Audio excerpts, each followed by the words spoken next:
এটা দিয়ে খাওয়ার জন্য আর কিচ্ছু লাগবে না। যেমন বানানো যায় খুব ঝটপট, তেমনি খেতে হয় দুর্দান্ত। তাহলে চলুন শুরু করি আজকের রেসিপি। নমস্কার বন্ধুরা, কেমন আছেন সবাই? ভালো তো? পাপিয়ার ঘরোয়া চ্যানেলটিতে সকলকে জানাই স্বাগত। আজকের রেসিপি তৈরি করার জন্য আমি এই কাপ মেপে 1 কাপের একটু কম উষ্ণ গরম জল নিয়েছি। দিয়ে দিলাম 1 টেবিল চামচ গুঁড়ো করা চিনি, দিয়ে দিলাম সামান্য পরিমাণ নুন, আর হাফ টেবিল চামচ দিয়ে দিলাম ইস্ট। উষ্ণ গরম জলেই এটা দিতে হবে। দিয়ে দিলাম 1 টেবিল চামচ সাদা তেল, আপনারা চাইলে এখানে ঘিয়েরও ব্যবহার করতে পারেন। এবার ভালো করে একটু মিশিয়ে নিতে হবে। গুঁড়ো চিনিটা অবশ্যই ব্যবহার করবেন, গোটা চিনি দিলে কিন্তু এটা মিশে যেতে বা গুলে যেতে অনেকটা সময় লাগবে। স্কিপ না করে পুরো ভিডিও দেখুন, একটা লাইক দিয়ে আর হাইপ দিয়ে আপনাদের প্রত্যেকের ভীষণ ভালো লাগবে আর সুন্দর একটা রেসিপি আপনারা শিখে নিতে পারবেন। এবার নিয়ে নিয়েছি আমি 1 কাপ ময়দা, মানে 1 কাপ ময়দার জন্য আপনারা হাফ কাপ উষ্ণ গরম জল নেবেন। আর যদি দুধের ব্যবহার করেন তাহলে হাফ কাপের হাফ কাপ গরম জল আর হাফ কাপের হাফ কাপ দুধ নিয়ে নেবেন। এবার ভালো করে মিশিয়ে আমি একটা নরম ডো তৈরি করে নিচ্ছি। এইভাবে একটু চেপে চেপে মেখে নিতে হবে। দেখবেন এটা খেতে এতটাই সুন্দর হবে, যেমন হবে মুচমুচে তেমনি হবে নরম তুলতুলে। এটা মাখানোর সময় যদি হাতে একটু লেগে যায় তাহলে অল্প একটু তেল দিয়ে নেবেন, তারপর একটু মেখে নেবেন, তাহলে আর হাতে বেশি আটকে যাবে না। এইভাবে একটু হালকা হাতে প্রথমে মেখে নেবেন, তারপরে একটা সুন্দর ডো তৈরি করে নেবেন। দেখুন এই সময় একটা সুন্দর ডো কিন্তু আমি তৈরি করে নিয়েছি। এই সময় কিন্তু খুব বেশি মাখার প্রয়োজন নেই। এবার এটাকে আমি ঢাকা দিয়ে রেখে দেব ঘড়ি ধরে ঠিক 30 মিনিট। 30 মিনিট কিন্তু ঢাকা দিয়ে রাখতেই হবে। আর হাতে যদি সময় বেশি থাকে তাহলে আরও বেশিক্ষণ ঢাকা দিয়ে রাখতে পারেন। আর এই ঢাকার যে ফুটোটা সেটা একটা কাগজের টুকরো দিয়ে আমি বন্ধ করে দিয়েছি। এদিকে একটা কড়াই বসিয়ে দিয়ে দিয়েছি আমি 1 টেবিল চামচ সর্ষের তেল। তেল গরম হয়ে যেতেই দিয়ে দিলাম একটা মিডিয়াম সাইজের পেঁয়াজ কুচি। পেঁয়াজটাকে হাই হিটে নেড়ে চেড়ে, খুব বেশি ভাজবো না, হালকা গোলাপি করে সফট হয়ে আসা পর্যন্ত ভেজে নিয়েছি। দেখুন এবার একটু নেড়ে চেড়ে এর মধ্যে দিয়ে দেব অল্প কিছুটা ক্যাপসিকাম কুচি। ক্যাপসিকামটা দিয়েও হালকা নেড়ে চেড়ে নেব, তবে খুব বেশি ভাজবো না, এটা ক্রাঞ্চি ভাব থাকবে। একটু নেড়ে চেড়ে নিলাম। এবার দিয়ে দিচ্ছি 1 টেবিল চামচ রসুন কুচি, আর দিয়ে দিচ্ছি 1 টেবিল চামচ আদা কুচি। এগুলো গ্রেট করেও দিতে পারেন বা বেটে দিতে পারেন, কিন্তু কুচি করে দিলে মুখে যখন পড়বে খেতে ভীষণ ভালো লাগবে। দিয়ে দিলাম 3-4টে কাঁচা পাকা লঙ্কা কুচি, ঝালটা আপনারা কম বেশি করে নিতে পারেন।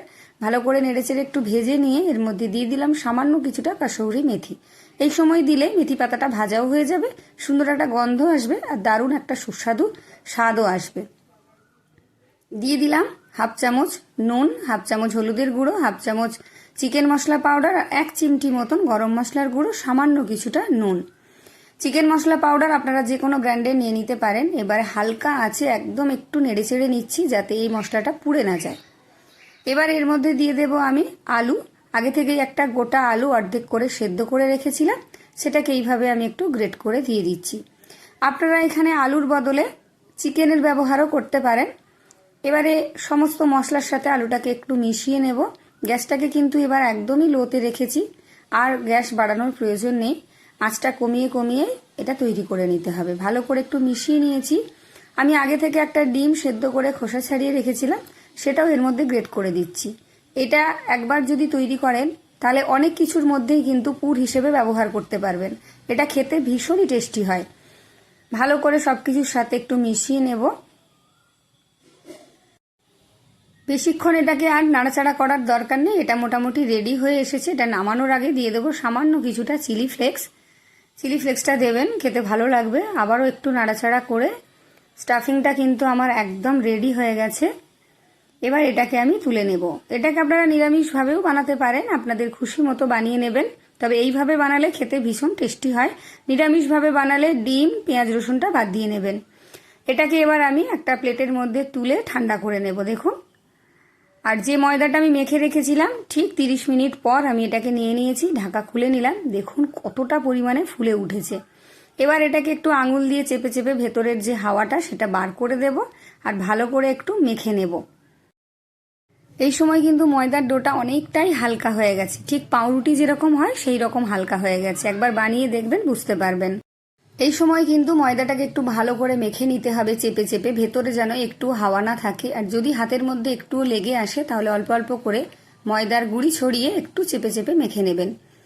দেখুন এই সময় কিন্তু ময়দাটা মাখতে একদমই প্রেসার দিতে হবে না, হালকা হাতে একটু চেপে দিলেই সুন্দরভাবে কিন্তু ময়দাটা মাখা হয়ে যাবে। এইভাবে মেখে আমি একটা নরম ডো কিন্তু একদম তৈরি করে নিয়েছি। দেখুন এবার এখান থেকে আমি লেচি কেটে নেব। এখান থেকে একটু বড় সাইজের লেচি কাটবো, দেখেই বুঝতে পারছেন। আর এগুলো যতক্ষণ রেস্টে রাখবেন এটা কিন্তু ফুলতে শুরু করবে। 3টে লেচি এখানে আমি কেটে নেব, 3টেই হবে।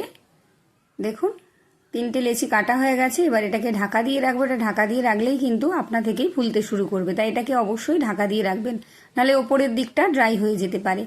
এবার কিচেন স্ল্যাবের মধ্যেই সামান্য একটু ময়দার গুঁড়ি ছড়িয়ে একটা ডো নিয়ে প্রথমে একটু আঙুল দিয়ে চেপে চেপে গোল করে একটু বড় করে নিতে হবে। তারপর বেলন দিয়ে এটাকে একদম পাতলা করে আমি বেলে নেব। যারা আমার চ্যানেলে প্রথমবার আমার ভিডিওগুলো দেখছেন, যদি ভালো লাগে তাহলে অবশ্যই চ্যানেলটা সাবস্ক্রাইব করে পাশে থাকা বেল আইকনটি প্রেস করে অল করে রাখবেন। আমার ভিডিও নোটিফিকেশন সবার আগে আপনার কাছে পৌঁছে যাবে। দেখুন আমি একদম পাতলা করে বেলে নিয়েছি, একদম কাগজের মতো পাতলা করে বেলে নিতে হবে। তারপর ওপর থেকে কিছুটা গাওয়া ঘি দিয়ে এইভাবে চারিদিকটা ছড়িয়ে আমি হাত দিয়ে মিশিয়ে নিলাম। তারপর একদিকটা এইভাবে একটু ফোল্ড করব, আর উল্টো দিকটাও ঠিক একই সেম ভাবে ফোল্ড করে নেব। দেখেই বুঝতে পারছেন, আপনাদের বলে বোঝানোর কিছু নেই, আপনারা দেখলেই বুঝতে পারবেন। যে একবার দেখবে সেই কিন্তু এটা বানাতে পারবে। আবারও ওপর থেকে কিছুটা গাওয়া ঘি দিয়ে দিলাম। তারপর নিয়েছি এরকম একটা কাঁচের গ্লাস, ঠিক নিচের শেষ অংশ থেকে একটু বাদ দিয়ে গ্লাসটা বসিয়ে নেবেন। নিচের অংশটা মুড়ে দেবেন, ধারের অংশটাও মুড়ে দেবেন গ্লাসের উপরে। তারপর এইভাবে একটু রোল করে নেবেন। নিশ্চয়ই আপনারা বুঝতে পারছেন, আশা করি আপনাদেরকে আমি বোঝাতে পারছি। তারপর এইভাবে একটু টানলেই কিন্তু গ্লাসটা বেরিয়ে আসবে। দেখুন বেশ সুন্দর একটা গর্ত তৈরি হয়ে গেছে। এবার যে পুরটা তৈরি করেছিলাম সেটা এর মধ্যে আমি দিয়ে দিলাম। এবার মুখটাকে খুব ভালো করে চেপে বন্ধ করে দেব। দেখেই বুঝতে পারছেন, তবে যে জায়গাটা পুর দেবেন সেই জায়গাটা যেন খুব একটা পাতলা না হয়, তাহলে পুরটা ফেটে বেরিয়ে যেতে পারে। সেই জায়গাটাকে একটু মোটা করে নেবেন। এবার আমি অল্প অল্প ময়দা ছড়িয়ে বেলে নিচ্ছি। এটা তেল দিয়ে বেলার দরকার নেই, ময়দা ছড়িয়েই বেলবেন, তাতেই হবে।